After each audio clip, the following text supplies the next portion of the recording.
अस्सलाम वालेकुम dear viewers, असांजे चैनल ते खुश आमदीद। सिंध यूनिवर्सिटी पारां second provisional selection list masters degree programme 2023 announce कई वई आहे। जिन भी कैंडिडेट मास्टर्स डिग्री प्रोग्राम जे लाइ अप्लाई कयो हो उहे पंहिंजो नालो चेक करे सघनि था त उन्हनि जी सेकेंड मेरिट लिस्ट में सिलेक्शन थी आहे या न। सेकेंड मेरिट लिस्ट जूं जेके इंपॉर्टेंट डेट्स आहिनि उहे इहे आहिनि त last date of fee payment आहे उहा 18 जनवरी 2023 आहे। Last date of submission of all requirement documents जेका आहे डायरेक्टर ऑफ एडमिशन में 20 जनवरी 2023 आहे।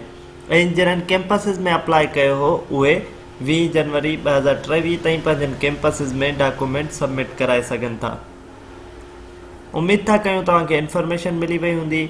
यूनिवर्सिटी ऑफ सिंध पारां मास्टर्स डिग्री प्रोग्राम जी सेकेंड मेरिट लिस्ट अनाउंस कई वई आहे। मज़ीद अहिड़ियुनि इंफॉर्मेटिव वीडियोज़ जे लाइ असांजे चैनल खे लाइक कयो, सब्सक्राइब कयो, जीअं असांजी ईंदड़ हर नई वीडियो मां ताईं पहुची सघे। अल्लाह हाफ़िज़।